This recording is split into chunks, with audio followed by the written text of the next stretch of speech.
കേരളം ഒരു ഉപഭോക്തൃ സംസ്ഥാനമാണ്, എല്ലാവർക്കും അറിയാം. അതായത് പല പഠനങ്ങളും അത് എസ്റ്റാബ്ലിഷ് ചെയ്തിട്ടുണ്ട്.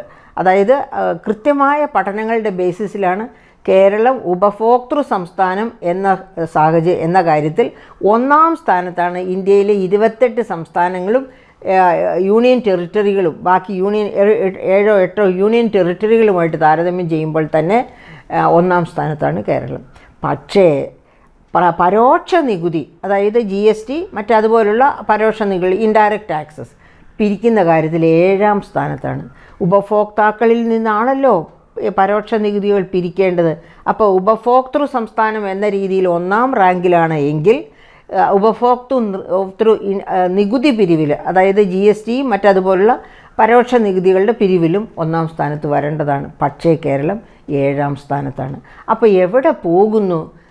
നിങ്ങളും ഞാനും ഏത് ഉൽപ്പന്നം വാങ്ങിച്ചാലും നമ്മൾ അതിൽ പ്രിസ്ക്രൈബ് ചെയ്തിരിക്കുന്ന MRP കൊടുക്കുന്നു. ആ കൊടുക്കുന്ന MRP, ആ പണം മുഴുവൻ എവിടെ പോകുന്നു? അത് GST പോർട്ടലിൽ പോകുന്നില്ല, അത് ഗവൺമെൻറ്റിൻ്റെ ഖജനാവിൽ എത്തുന്നില്ല. എന്ന് വെച്ചാൽ വ്യാപാരികളുടെയും വ്യവസായികളുടെയും രഹസ്യ പണ ഗോഡൗണുകളിലേക്കാണ് നമ്മൾ കൊടുക്കുന്ന നികുതി പണം പോകുന്നത്.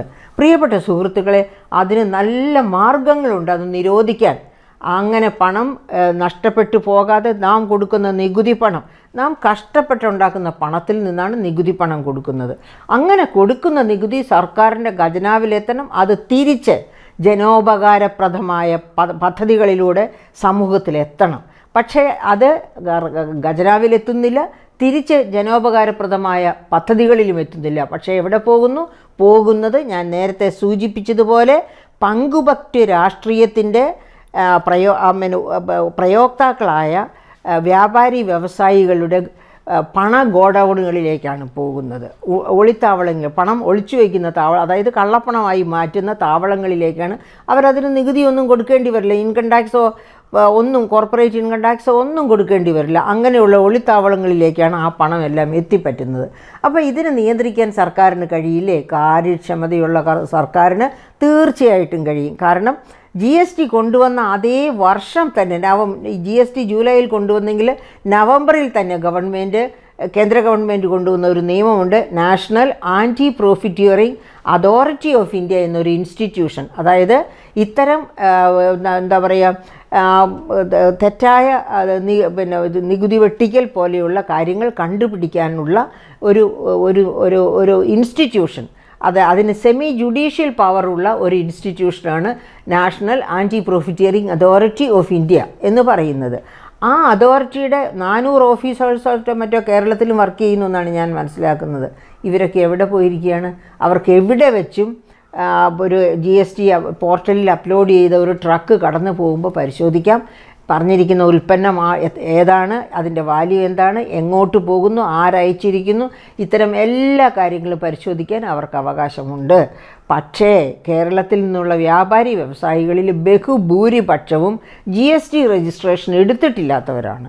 അപ്പോൾ എങ്ങനെ അവരെ കൊണ്ട് രജിസ്ട്രേഷൻ എടുപ്പിക്കാമെന്നല്ലേ ഗവൺമെൻറ് നോക്കേണ്ടത്? നികുതി വരുമാനം സർക്കാരിൻ്റെ ഖജനാവിലെത്തണമെങ്കിൽ അതിനുണ്ട് മാർഗം. ഇവിടെ ഒരു ബ്യൂറോ ഉണ്ട്, അതായത് anti corruption intelligence and anti corruption bureau ഉണ്ട്. അവർ CACB, അവർക്ക് തീർച്ചയായിട്ടും മിന്നൽ പരിശോധന, വ്യാപാര വ്യവസായ കേന്ദ്രങ്ങളിൽ മിന്നൽ പരിശോധന നടത്തി അവർ നികുതി വെട്ടിക്കുന്നതിന് കണക്കുകൾ വെട്ടിച്ചാണ് നികുതി വെട്ടിക്കുന്നത്. 40 ലക്ഷത്തിൽ താഴെയാണ് വിറ്റുവരവ് എന്ന് കാണിച്ചാണ് നികുതി വെട്ടിക്കുന്നത്. അപ്പോൾ മിന്നൽ പരിശോധന നടത്തുമ്പോൾ അതത് ദിവസം എത്ര വിറ്റു, അങ്ങനെ വരുമ്പോൾ ഒരു മാസമാകുമ്പോഴത്തേന് എത്രയാകും, ആ രീതിയിൽ കണ്ടെടുത്ത് രജിസ്ട്രേഷൻ ഒരുപാട് പേരെ കൊണ്ട് പുതുതായിട്ട് രജിസ്ട്രേഷൻ എടുപ്പിക്കാം. അങ്ങനെ എടുപ്പിച്ചു കഴിഞ്ഞാൽ നാം കൊടുക്കുന്ന നികുതി ഖജനാവിലെത്തും, സർക്കാരിൻ്റെ വരുമാനം കൂടും. പക്ഷേ ഇതൊന്നും ചെയ്യുന്നില്ല സംസ്ഥാന ഗവൺമെൻറ്. അതിലേക്കൊന്നും ഉത്തരവാദിത്തത്തോടെ പെരുമാറുന്നില്ല, മുന്നോട്ട് പോകുന്നില്ല. എന്താ കാരണം? അവിടെയാണ് പങ്കുപറ്റ് രാഷ്ട്രീയം വരുന്നത്. ഗവൺമെൻറ്റിലും ഗവൺമെൻറ്റിൻ്റെ സഹവർത്തികൾ, അതായത് ഗവൺമെൻറ്റിനോട് ചേർന്ന് നിൽക്കുന്ന ഗവൺമെൻറ്റിൻ്റെ മുഖസ്തുതി തൊഴിലാളികൾ, അതുപോലെയൊക്കെയുള്ളവരെല്ലാം ചേർന്ന് ഈ നികുതി വെട്ടിപ്പിന് കൂട്ടുനിൽക്കുന്നു, അതെന്നിട്ട് പങ്കിടുന്നു. അതാണ് പങ്കുപറ്റ് രാഷ്ട്രീയം കൊണ്ട് ഉദ്ദേശിക്കുന്നത്. അപ്പോൾ നമ്മൾ നികുതി കൊടുക്കുന്നു, പക്ഷേ നമ്മുടെ ഖജനാവ് ശൂന്യമാകുന്നു. പങ്കുപറ്റ് രാഷ്ട്രീയക്കാർ നാം കൊടുക്കുന്ന നികുതി തട്ടിക്കൊണ്ടുപോകുന്നു. നമുക്ക് കിട്ടേണ്ട ജനോപകാരപ്രദമായ പദ്ധതികളൊന്നും തിരിച്ച് കിട്ടുന്നില്ല. അതാണ് അവസ്ഥ. അതിൻ്റെ ഒരു ബെസ്റ്റ് എക്സാമ്പിളാണ് 2022-23 CAG report, controller and auditor general report എപ്പോഴും അൺബയസ്ഡ് ആയിരിക്കും. കാരണം അതൊരു കോൺസ്റ്റിറ്റ്യൂഷണൽ ബോഡിയാണ്. എന്താണ് പറഞ്ഞിരിക്കുന്നത്? 2022-23 കേരളത്തിൻ്റെ നികുതി പിരിവിനെ പറ്റി പറഞ്ഞിരിക്കുന്നത്, വരുമാനം സമാഹരണത്തെപ്പറ്റി പറഞ്ഞിരിക്കുന്നത്, അതായത് 28,258.9 കോടി രൂപയാണ് കുടിശ്ശിക, വരുമാനം പിരിച്ചെടുക്കാനുള്ള വരുമാന കുടിശ്ശിക. ഇത് CAG തന്നെ കണക്കുകൂട്ടി പറയുന്നു. കേരളത്തിൻ്റെ പ്രതീക്ഷിക്കുന്ന വരുമാനത്തിൻ്റെ 24.4% വരുമെന്ന്. ഒന്ന് ആലോചിച്ച് നോക്കൂ. ഏകദേശം നാം പ്രതീക്ഷിക്കുന്ന വരുമാനത്തിൻ്റെ 1/4 വരുന്ന വരുമാന കുടിശ്ശിക പിരിച്ചെടുക്കാതെ കിടക്കുന്നു. പ്രിയപ്പെട്ട സുഹൃത്തുക്കളെ, അങ്ങനെ ഒരു അവസ്ഥ വരുന്നത് ഇവിടെ മാത്രമേ ഉണ്ടാകൂ. ഇപ്പോൾ ഉദാഹരണത്തിന് അമേരിക്കയിലേക്ക് നോക്കൂ നിങ്ങൾ.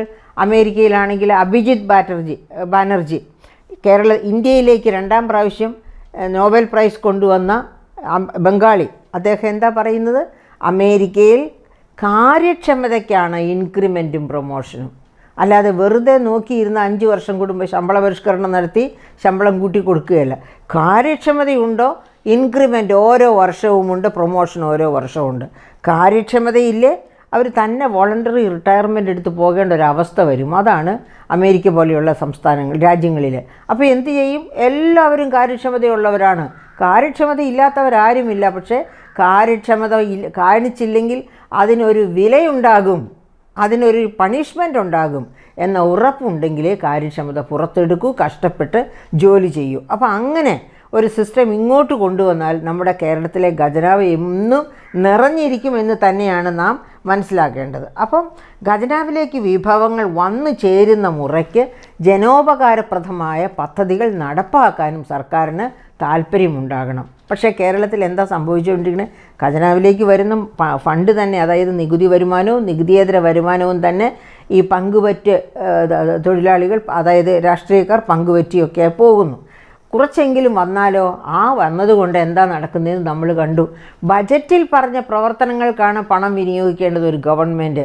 പക്ഷേ ബജറ്റിൽ ഒരു സൂചന പോലും തരാത്ത കേരളീയം നവകേരള സദസ്സ് ഇത്തരം മാമാങ്കങ്ങൾക്ക് വേണ്ടിയാണ് ഖജനാവിനെ മുച്ചൂട് മുടിച്ചത് ഈ വർഷമെന്നും നമുക്ക് കാണാൻ പറ്റും. അപ്പോൾ അങ്ങനെയുള്ള ഒരു സംസ്ഥാനത്ത്, അതായത് ഇത്ര അതിരൂക്ഷമായ ധനപ്രതിസന്ധിയുടെ ഒരു ഘട്ടത്തിൽ സാമൂഹ്യ സുരക്ഷാ പെൻഷൻ പോലും കൊടുക്കാൻ നിവൃത്തിയില്ലാതെ വലയുന്ന സംസ്ഥാന ഗവൺമെൻറ്റിന് കൂടുതൽ കടമെടുക്കാൻ അനുവദിപ്പിക്കണം, കേന്ദ്രത്തിൽ സമ്മർദ്ദം ചെലുത്തണം, കേന്ദ്രത്തോട് ആജ്ഞാപിക്കണം എന്ന് പറഞ്ഞാണ് സുപ്രീം കോടതിയിൽ പോയിരിക്കുന്നത്. അപ്പോൾ സുപ്രീം കോടതിയിൽ വാദിക്കുന്ന, സംസ്ഥാന ഗവൺമെൻറ്റിന് വേണ്ടി വാദിക്കുന്ന ജഡ്ജിമാർ മിടുക്കരായിരിക്കും.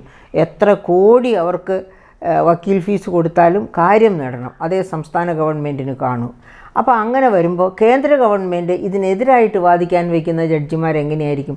അവർക്ക് ഇപ്പോൾ ഞാനീ പറഞ്ഞതുപോലെ ഇനി നിരവധി കാര്യങ്ങൾ എനിക്ക് നിങ്ങളുടെ മുൻപിൽ അവതരിപ്പിക്കാനുണ്ട്. നിങ്ങളെ ബോറടിപ്പിക്കാതിരിക്കാനാണ് ഞാൻ ഇപ്പോഴെങ്കിലും നിർത്തുന്നത്. അപ്പോൾ ഇതൊക്കെ കേന്ദ്ര ഗവൺമെൻറ് ഭാഗത്തു നിന്ന് വരുന്ന